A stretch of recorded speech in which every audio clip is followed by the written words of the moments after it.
जय हिंद दोस्तों, short study में आप सभी का स्वागत है। आइए हम लोग कोशिका के बारे में जानते हैं और इसका ही पार्ट 2 होगा। पार्ट 1 हम डाल चुके हैं, अगर नहीं देखे हैं पार्ट 1 तो जाके चैनल पर पार्ट 1 अपलोड किया हुआ है। अब पार्ट 2 को पढ़ेंगे। थोड़ा सा कल जो हम पढ़ाए थे उसको रिकॉल कर लेते हैं। हम लोग कोशिका के बारे में पढ़े थे कि कोशिका का अध्ययन को क्या कहते हैं। कोशिका के अध्ययन को क्या कहते हैं? साइटोलॉजी कहते हैं। और सबसे बड़ी कोशिका, सबसे छोटी कोशिका, इन सब के बारे में हम कल वाले वीडियो पर चर्चा किए हुए हैं। अगर आप लोग नहीं देखे हैं तो उसका लिंक हम नीचे में दे देंगे, आप लोग देख लीजिएगा। चलिए आइए हम आज जानते हैं कोशिका के बारे में। सबसे पहले हम जानेंगे कोशिका भित्ति। कोशिका भित्ति क्या होता है? कोशिका भित्ति यह सेल्यूलोज का बना होता है। किसका बना होता है? सेल्यूलोज का बना होता है और यह केवल पादप कोशिका में ही पाया जाता है। कोशिका भित्ति जो होता है ना, वह केवल और केवल पादप कोशिका में ही पाया जाता है और यह जंतु कोशिका में नहीं पाया जाता है। फिर इसके बाद यह कोशिका को निश्चित आकार प्रदान करता है। जिस तरह से हर चीज़ का अपना अपना काम होता है, उसी तरह से कोशिका भित्ति का भी काम है कि कोशिका को निश्चित आकार प्रदान करना। फिर इसके बाद आता है कोशिका झिल्ली, जिसको हम लोग बोलते हैं सेल मेम्ब्रेन। इससे पहले कोशिका भित्ति पर हैं, अब आते हैं कोशिका झिल्ली पर। यह पादप कोशिका और जंतु कोशिका दोनों में पाया जाता है। कोशिका झिल्ली पादप कोशिका और जंतु कोशिका दोनों में पाया जाता है। फिर इसके बाद कोशिका झिल्ली प्रोटीन की बनी होती है। कोशिका झिल्ली किस चीज़ की बनी होती है? प्रोटीन की बनी होती है। इसका कार्य कोशिका कार्य के बाहर या भीतर जाने वाले पदार्थ का चयन करता है। कोशिका झिल्ली का काम है कि अगर कोशिका के अंदर कोई चीज़ आना चाहता है या बाहर जाना चाहता है तो उसका फैसला कौन लेगा? तो कोशिका झिल्ली लेता है। फिर इसके बाद यह जंतु का जो कोशिका झिल्ली होता है ना, वह अर्धपारगम्य होता है। जंतु का कोशिका झिल्ली कैसा होता है? अर्धपारगम्य होता है। फिर इसके बाद देखते हैं जीव द्रव को, जिसको कहते हैं प्रोटोप्लाज्म। जीव द्रव दो प्रकार के होते हैं, एक होता है कोशिका द्रव और एक होता है केंद्रिका द्रव। सबसे पहला बात, अगर हम अपने मानव शरीर में ही उसको अगर देखें तो हमारा मानव शरीर कंकाल से भी बना है और मांसपेशी से भी बना है। अगर हमारा शरीर सिर्फ और सिर्फ कंकाल से बना होता तो हम लोग जाते, कहीं टकरा जाते, कहीं गिर जाते, मतलब शरीर में एनर्जी नहीं रहता। तो जिस तरह से अगर ये हड्डी है ना, तो इसमें गैप बना हुआ है और उस गैप को भरने के लिए क्या किया गया है? तो मांसपेशी दे दिया गया है और मांस दे करके भर दिया गया ताकि शरीर मजबूत रहे। उसी प्रकार से कोशिका जो बना है, कोशिका के अंदर लिक्विड पदार्थ को भर दिया गया है ताकि वो मजबूती प्रदान करे और मुलायम बना रहे। तो इसीलिए जंतु कोशिका अर्धपारगम झिल्ली का बना होता है और यही जीव द्रव जो है ना, ये दो प्रकार का होता है। एक होता है कोशिका द्रव और एक होता है केंद्रिका द्रव। यही कोशिका द्रव, जिस तरह से हम कोशिका का फिगर बनाया है ना, तो ये सब हो गया कोशिका द्रव। ये क्या है? कोशिका द्रव है। अब फिर इसके बाद है केंद्रिका द्रव, इसको भी हम आगे समझ लेंगे। इसके बाद चलते हैं केंद्रक पर। किस पे चलते हैं? केंद्रक पर, जिसको हिंदी में कहते हैं न्यूक्लियस। यह दोनों में पाया जाता है। कहने का मतलब दोनों, कि यह पादप कोशिका में भी होगा और जंतु कोशिका में भी होगा। फिर इसके बाद इसका काम क्या होता है? तो यह कोशिका को संचालित करता है। संचालित करने का मतलब हुआ, जिस तरह से हमारे घर में कोई ना कोई गार्जियन स्वरूप होते हैं, उसी तरह से कोशिका का अगर देखा जाए तो एक प्रकार का यह गार्जियन है, हर एक चीज़ों को संतुलन में रखते हैं। फिर इसके बाद केंद्रक का खोज। केंद्रक का खोज कौन किया है? तो रॉबर्ट ब्राउन नामक वैज्ञानिक किया है। केंद्रक का खोज किसने किया है? तो रॉबर्ट ब्राउन नामक वैज्ञानिक के द्वारा केंद्रक का खोज किया गया। फिर इसके बाद आते हैं माइटोकॉन्ड्रिया। किसके बारे में अब देखेंगे? माइटोकांड्रिया के बारे में। माइटोकांड्रिया यह भी दोनों में पाया जाता है। कहने का मतलब यह भी पादप में भी और जंतु दोनों में पाया जाता है। कौन? तो माइटोकांड्रिया। माइटोकांड्रिया का खोज कौन किया है? तो माइटोकांड्रिया का खोज किया है अल्टमैन। माइटोकांड्रिया का खोज कौन किया है? अल्टमैन किया है। इसके बाद अगर इसमें देखा जाए तो आंतरिक दीवार, अच्छा, माइटोकांड्रिया के आंतरिक दीवार को क्या कहते हैं? क्रिस्टी कहते हैं। माइटोकांड्रिया के आंतरिक दीवार को क्या कहते हैं? क्रिस्टी कहते हैं। फिर इसके बाद और एक इससे सवाल बनता है कि डीएनए कहाँ रहता है? तो केंद्रक में। तो क्वेश्चन पूछा जाता है कि केंद्रक के अलावा डीएनए कहाँ पाया जाता है? तो माइटोकांड्रिया में। केंद्रक के अलावा डीएनए कहाँ पाया जाता है? तो माइटोकांड्रिया में। फिर इसके बाद हम देखेंगे आगे लवक। अब लवक के बारे में समझेंगे। लवक क्या है? सबसे पहले लवक को 3 भाग में, मतलब लवक का 3 प्रकार होता है। एक होता है क्लोरोप्लास्ट, ल्यूकोप्लास्ट, क्रोमोप्लास्ट। क्लोरोप्लास्ट को हिंदी में कहते हैं हरित लवक। क्लोरोप्लास्ट को हिंदी में कहते हैं हरित लवक। ल्यूकोप्लास्ट को हिंदी में कहते हैं अवर्णी लवक। ल्यूकोप्लास्ट को कहते हैं अवर्णी लवक। और क्रोमोप्लास्ट को कहते हैं वर्णी लवक। क्रोमोप्लास्ट को क्या कहते हैं? वर्णी लवक। अब इस लवक के बारे में थोड़ा हम लोग जानते हैं। क्लोरोप्लास्ट क्या है? क्लोरोप्लास्ट यह केवल पादप कोशिका में पाया जाता है। जंतु कोशिका में यह अनुपस्थित रहती है।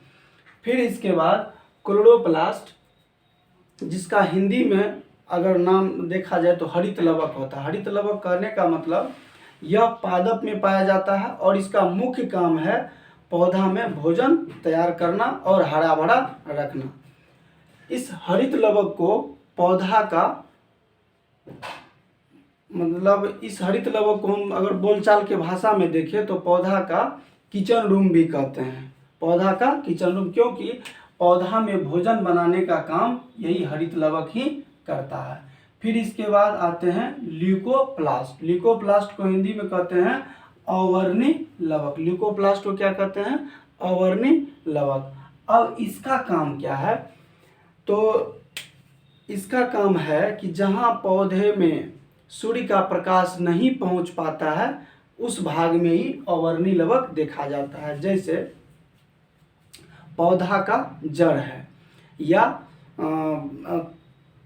अंदर वाला तना है, उसमें यह देखा जाता है अवर्णी लवक को।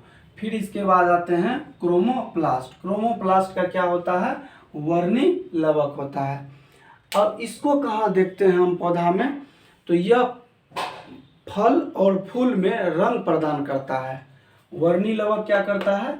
फल और फूल में रंग प्रदान करता है।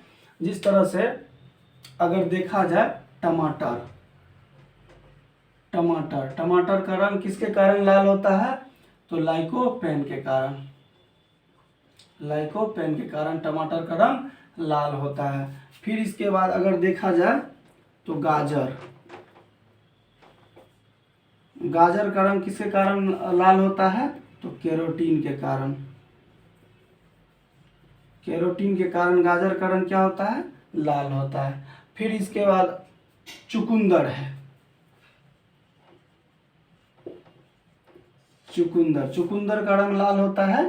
ये किसके कारण होता है? ये होता है विटामिन के कारण। विटामिन के कारण चुकंदर का रंग लाल होता है। तो इसीलिए मानव में लवक का कहीं भी उपयोग नहीं है और इसमें मानव में, मतलब जंतु में अनुपस्थित रहता है, पादप में होता है। तो इसका कार्य हम लोग देख लिए।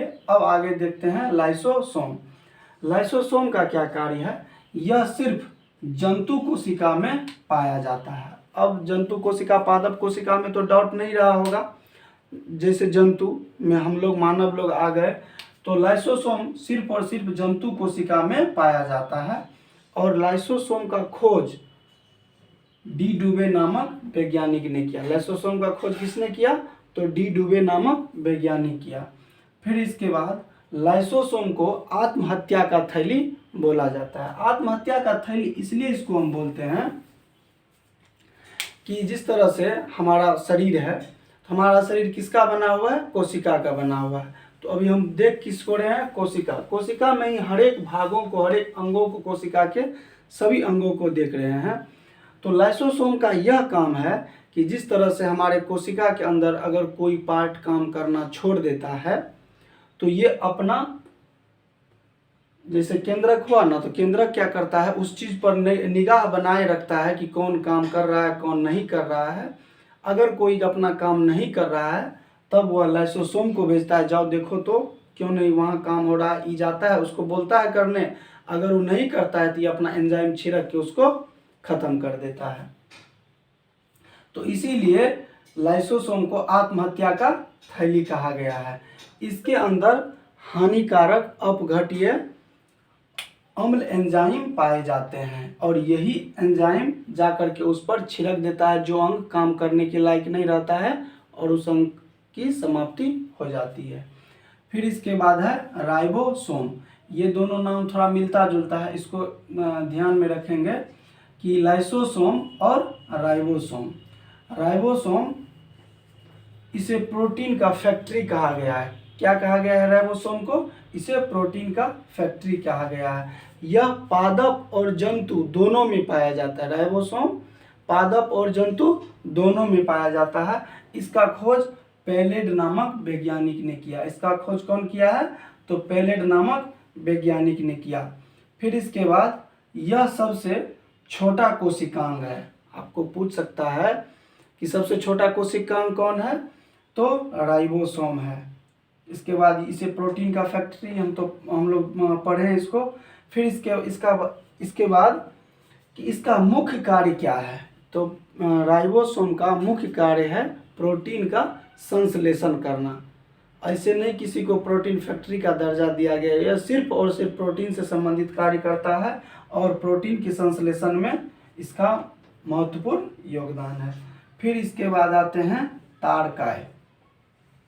तारकाय को इंग्लिश में बोलते हैं सेंट्रोसोम। यह सिर्फ जंतु कोशिका में पाया जाता है। तारकाय यह पादप कोशिका में नहीं पाया जाता है, केवल और केवल जंतु कोशिका में पाया जाता है। तारकाय का खोज किसने किया है? तो तारकाय का खोज किया है बोबेरी नामक वैज्ञानिक ने। कौन किया है? तारकाय का खोज किया है बोबेरी नामक वैज्ञानिक ने। यह कोशिका विभाजन में सहायक होता है। सेंट्रोसोम, अब आप लोग से क्वेश्चन पूछा जाएगा कि कोशिका विभाजन में कौन सहायक होता है? तो सेंट्रोसोम। कोशिका विभाजन में कौन सहायक होता है? सेंट्रोसोम। इतना के बाद हम लोग थोड़ा बहुत इस पे नज़र दौड़ाते हैं। ये हो गया जंतु कोशिका। क्या हुआ? ये जंतु कोशिका। और ये हो गया पादप कोशिका। जंतु कोशिका के तुलना में अगर देखा जाए पादप कोशिका को, तो जंतु कोशिका के तुलना में पादप कोशिका थोड़ा मजबूत होता है। इसलिए प्रकृति ने सोच समझ के ही इसको मजबूत बनाया, क्योंकि अगर कोई आपदा आता है या कि तूफान आता है तो मानव क्या करता है? छुपने के लिए अपना घर चला जाता है। लेकिन ऐसा तो नहीं है कि पेड़ पौधा भी छुपने के लिए घर चला जाएगा। तो इसीलिए इसको सोच समझ के ही मजबूत बनाया गया है। तो पादप कोशिका और जंतु कोशिका में मजबूती कौन प्रदान करता है? तो बस यही कोशिका भित्ति। यह केवल और केवल पादप कोशिका में पाया जाता है, जो कि सेलुलोज से बना होता है। तो अब हम आगे इसका छोटा सा एक सेशन और आएगा और इसके बाद हम इसका ऑब्जेक्टिव लाएंगे। ऑब्जेक्टिव जितने भी एग्जाम में पूछा गया ऑब्जेक्टिव है, चाहे बीपीएससी हो, बिहार दरोगा हो, सबका हम ऑब्जेक्टिव करवाएंगे। जय हिंद।